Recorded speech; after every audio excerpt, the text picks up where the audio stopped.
Welcome back to another sci-fi episode where psychology and finances collide.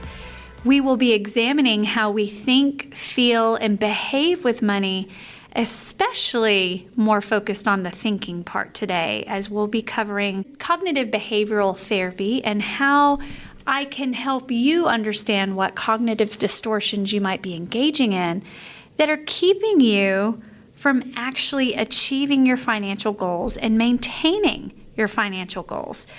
And I have a guest speaker that has returned, Miss Carolyn White. She's our Employee Assistance Program Manager, and we're happy to have her here again. Miss Carolyn, if you would like to just say hello to the audience. Hi everyone, thank you so much for having me back, Olivia. It's always a great time getting to talk to you and, be a part of what you're doing here, and also just being able to share some really vital information about mental health and how our thoughts heavily influence, what we do and how we react. That's right. And with mental health awareness coming up, I wanted to make sure that we got some good, solid mental health topics. Now, everyone that listens to this podcast knows that I do rely heavily on psychological principles. But today we're going to be following the gold standard of treatment. One of the most researched and evidence-based practices for depression and anxiety, and many other disorders as well. And not to say that financial mismanagement is a disorder, but what we're going to be focused on is how the principles of cognitive behavioral therapy will benefit the listener in achieving those financial goals that they're seeking. I do want to give a shout out. I attended a continuing education class provided by the Institute for Brain Potential, and I want to make sure that I give street cred to Dr. Jonah Paquette, who taught this class. And I wanted to make sure that he knew I was not plagiarizing his work, but wanted to give him a shout out. And of course, I added a lot of different terminology as it pertains to finances, but very well done continuing education class. And I really like the title because it caught my eye in that, wow, I can get continuing education class or units for my license, but I can also apply it to working with financial clients. It was entitled Applying Cognitive Behavioral Techniques to Create Sustainable Change. And I think that's what most people are looking for. Exactly. That's all they want. Mm-hmm. I love the metaphor that he gave, where he talked about people going to the gym. And if you don't work out regularly, you finally go. You go to the gym, you work out for an hour, your muscles are sore, you know that it was effective, but then you don't return. Mm-hmm. And then there's no long-term benefit. But with cognitive behavioral therapy, as long as you're practicing this on even an every other day type of time frame, you'll exercise that thinking muscle a little bit more so that you're always aware of how you're thinking. And here's the reason why Caroline and I are going to be talking about this. Is number one, not all negative thoughts are distorted. Absolutely. Not all negative thoughts need to be challenged or reviewed. If we have a negative interaction in traffic, it's done, it's over. Unless you're saying you're a failure and it's just your luck that this happened to you, then maybe you want to start challenging those. But when it comes to financial management, what I hear a lot of clients say is, Olivia, this is all well and good, and this is going to be great information for me to take, but I know myself. I'll do this for a week, like going to the gym for an hour and feeling sore. I'll go for a week, feel good, see the rewards, the short-term gains, and then I'll stop. So the three core principles of cognitive behavioral therapy are, one, how we think influences how we feel. Absolutely. Kind of, yes, like how Viktor Frankl had stated, the space between the stimulus and the response is that space to choose. Mm-hmm. And that's your freedom to think. and what you would like to do, or even your attitude about something, how you would like to think about the situation, which will impact how you feel about a situation and therefore will impact what you do about a situation. Our thoughts are often distorted, particularly in times of suffering. Absolutely. And Carolyn, I know when you have someone coming to see you, everything is foggy. Yeah, it either feels like it's difficult to see, it's being diminished, or on the other end, that everything feels overwhelmingly huge. Yes. Insurmountable. Like there's no way to tackle it or even really know where to start. And a lot of it has to do with what you're describing, with how our brain is able to perceive things when you feel bad. Exactly. And when you're suffering, and it could even be perceived suffering, where you're living from paycheck to paycheck. And there is some suffering in there because maybe you are wanting to save for that down payment on the home, but every time you try, there's another emergency that arises and you have to pay for that, and that took away from your savings. So it does create this sense of suffering. But what cognitive behavioral therapy does, and I'm not suggesting that just because you don't own a home or just because you live from paycheck to paycheck that you need therapy. That's Right. not what I'm saying here. But these principles have been around before formalized therapeutic practice was in place. So before there were psychotherapists, Right. there were some Greek philosophers who would challenge cognitions, and of course even biblical principles. One of my favorites is Paul's writings on challenging every thought, or holding every thought captive. And if you want to renew your mind, then you have to transform your thinking. Absolutely. Yeah, so there's so many things, and so that's why I'm bringing in cognitive behavioral techniques, and I'll try to stop saying therapy. Cognitive behavioral techniques that can help us get to where we want to be financially. So the other principle is when we change how we think, we change how we feel. And it's really about looking at ourselves and others in a more flexible way, and that's how we improve our financial well-being and our functioning. So Carolyn, before we dive in to how this is all structured to give people a visual, I know that you've sent me several clients that have come to see you for financial issues, and then rightfully so, you refer them to me. But tell me, what's the frame of mind usually when you see someone in financial distress? I mean, really, it's a time of crisis. Yeah. And it's often because they're dealing with their own financial situations where maybe they're looking at bankruptcy.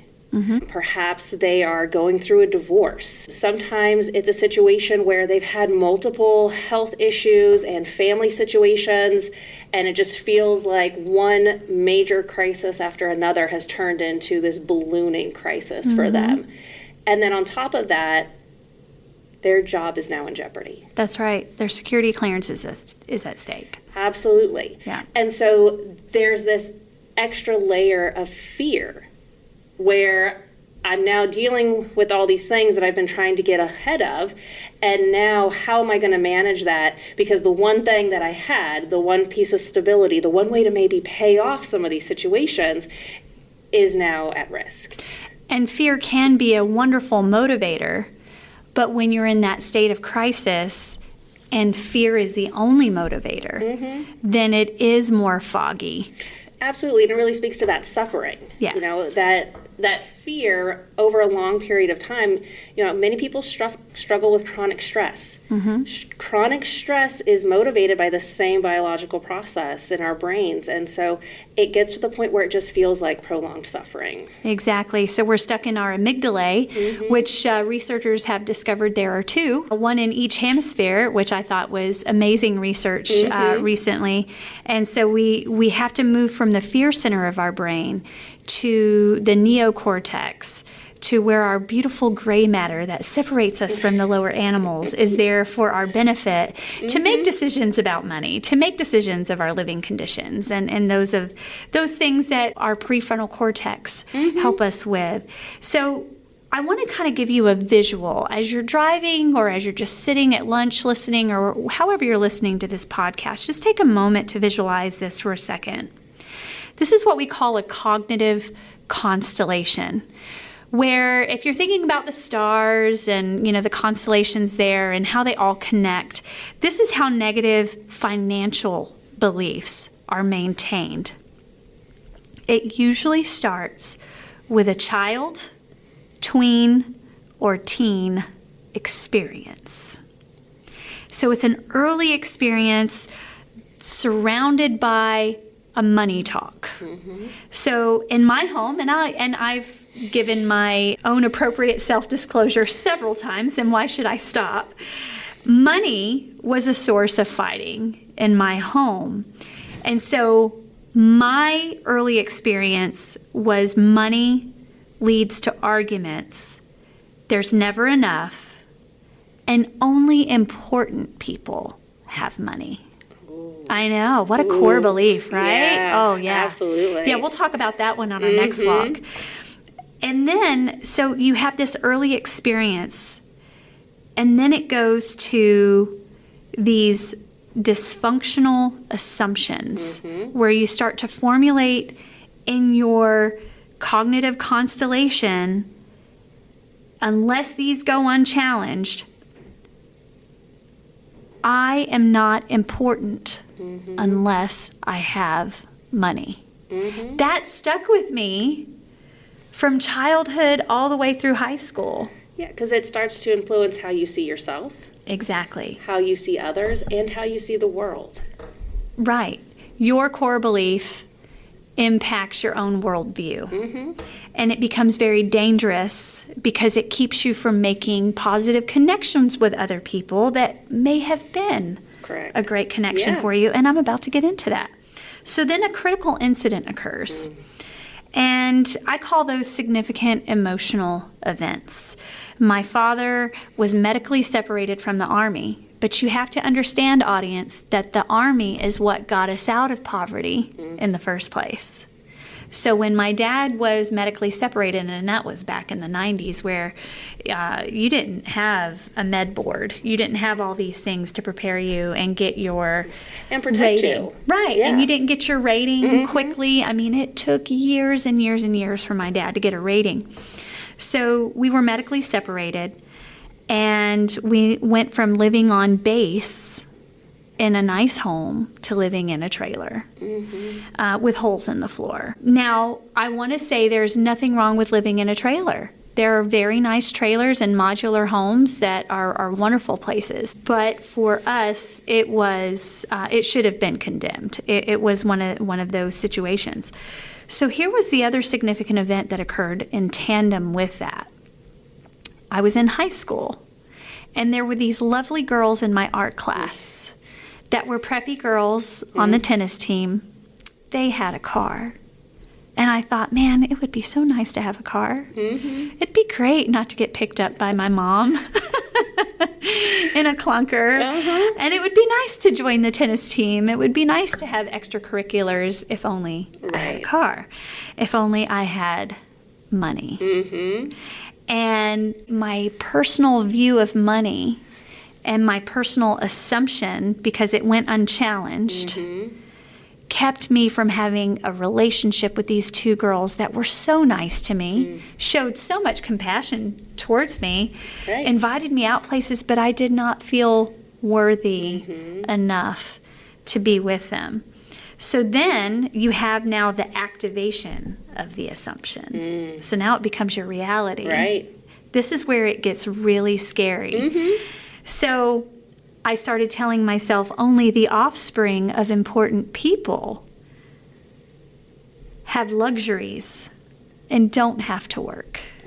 Yeah, and how unfair to these lovely girls that were always kind and compassionate, and we had a great time in art class, and then it led to the behavior of a depressed state. Right. Well, and how unfair to you. Exactly.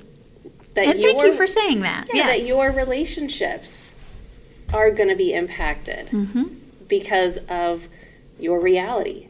Right. That has resulted from what started off as an assumption, that started off as a belief, that started off as an early childhood experience. And if challenged at that moment in time, had I gone to my mom and said, "Hey, Mom, this is what's going on in my head," and like teenagers really do that, right?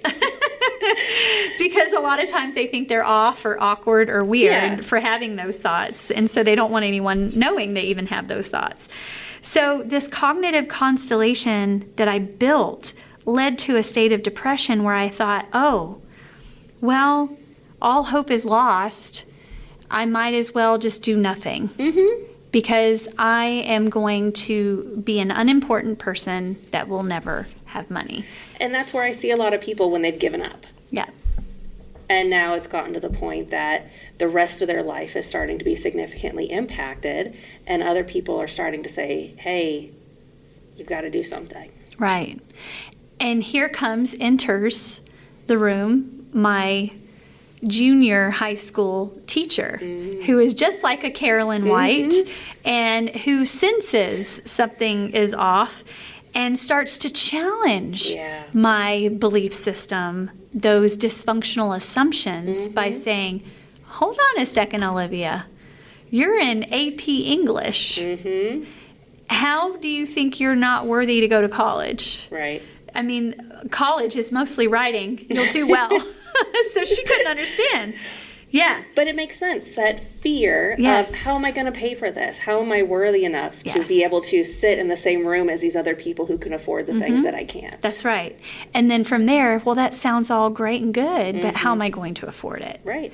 And thankfully, my dad took me to our community college guidance counselor, and I was able to apply for Pell Grant and use that until my dad got his rating. So anyway, it was one of those cognitive constellations, if you think of a spider web, where everything in there I kept weaving in and out, and in order for this connection to occur, I had to change my reality to make the next connection, to make it fit my belief system. And that's the same thing that happens, at least with what I see with my clients that come in for financial counseling, is those that are living paycheck to paycheck have this warped view of self. They have some core beliefs that have gone unchallenged, and we're about to get into those cognitive distortions. And then we get into a state of depression or anxiety. So here's what financial stagnation is: a state of depression, right? So when it comes to cognitive behavioral techniques, we're thinking you're not filing your tax returns, you're not paying your bills, you're telling yourself, what's the point? It's hopeless now, so it will be hopeless in the future. You're putting expectations in the wrong thing, expecting that more money is going to fix the problem, when more money is actually just going to create more debt. Right. Unless these thoughts go challenged or are challenged. So I know you've heard of the negative triad before. And this is, again, I love these. You're going to think of yourself in this triangle where you have three things that are on each side of you: the self, the world, and the future. And usually in a state of depression, especially as it revolves around a financial depression, where you're feeling helpless and hopeless, for the self, you say things like, I'm always broke. Which may not be true, right? Right. We have a lot of high-income earners here at Redstone Arsenal. Are they broke, Carolyn? Just in their head. Only in their heads. Exactly. I love that you said that. Then you have the world, which is the second point of that negative triad. So then I must believe that other people don't care about me. Right. My boss didn't give me that promotion. It's her fault. It's his fault. And then there's other blame that goes with that. And you have the third point of that negative triad, which is the future. The future is now bleak and it is hopeless. Right. And Carolyn, I know we see a lot of folks who are in a depressive episode or state of depression, or even if they're not meeting the criteria for depression, they have the symptoms to support mood adjustment disorder or something of that nature. And then they start having these common negative automatic thoughts. And here's what an automatic thought is. And I know you know this, Carolyn. I'm looking at you like I'm schooling you. But it's as it sounds. When something happens, I automatically think the same thing over and over and over again. Oh, here comes the tennis player down the hall with a new outfit. She's important. She gets new clothes. Yep. Here comes the second tennis player coming down. She has her nails done. I've never been to a spa. I don't know what that's like because it's only for important people. Again, that negative triad that continues if it goes unchallenged. And so the automatic thoughts that I would have are, I'll never have money. I'll never be important. I'll never be financially successful. Absolutely. It becomes a soundtrack. It becomes, Yes. This looping soundtrack in your head. We're playing the same old tapes over and over again when we do have the power to press pause. Absolutely. But more importantly, we have the power to press record. Yeah, And you create a can new stop it tape. at any time and record something new. Just like, Exactly.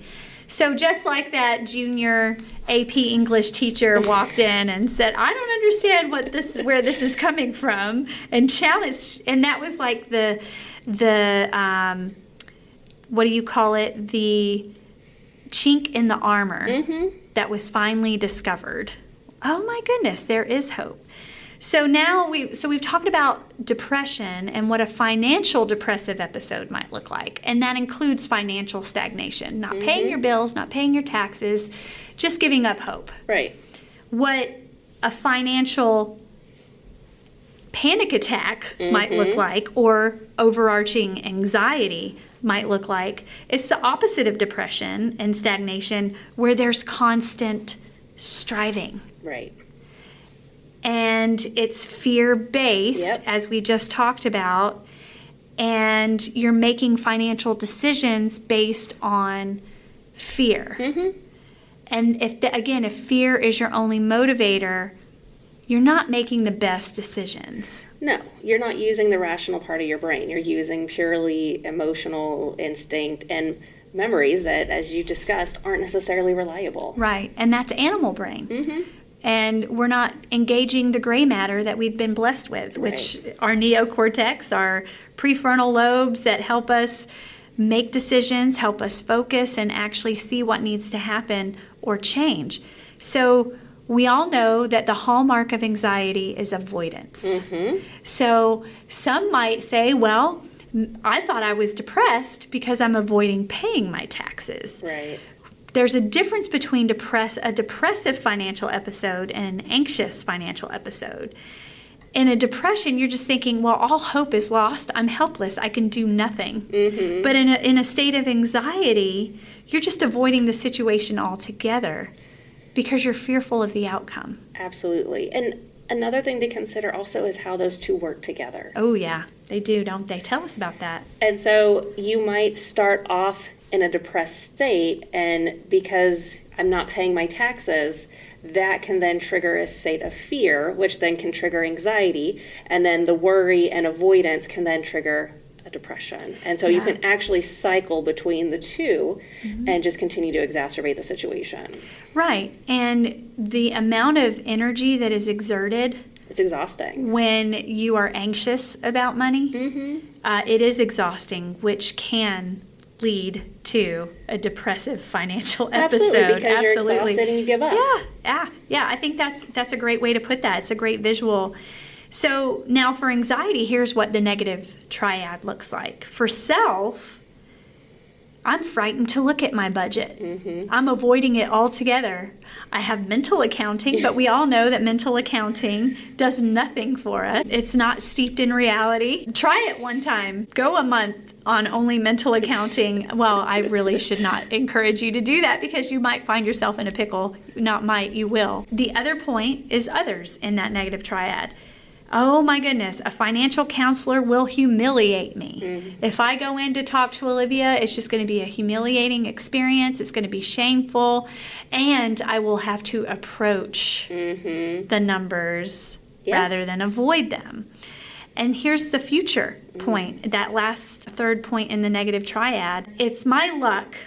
I'll do well for a couple months, then screw it up again. Yeah. So you're already setting your future up for failure, sabotaging yourself once again because of the following autonomic thoughts or automatic thoughts.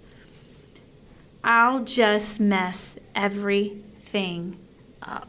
Absolutely. Yeah, I'm an engineer. I make a lot of money, but people know I'm really a fraud. People really think those things. Every day. Yes. And so it just shows how anxious you can be. So we've met our time limit for part 1 of this series of covering cognitive distortions and using cognitive behavioral techniques to create sustainable change in our finances. I don't want to leave you in a state of flux where you're thinking, okay, Olivia, now I'm really beating myself up. I would encourage you, until this next episode, part 2, comes out, I would encourage you to go back and look through the different seasons within the podcast and find one that interests you, and I guarantee you'll find something motivational in that podcast that will give you some pointers. Anything else, Carolyn? Yeah, this is something I do with my clients every day.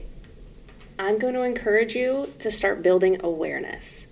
All of this stems from awareness. So Olivia, you've already given them great cues to start looking at maybe what some early childhood experiences are that they've gone through that have started creating some core beliefs and then assumptions that have gone unchecked through their lives.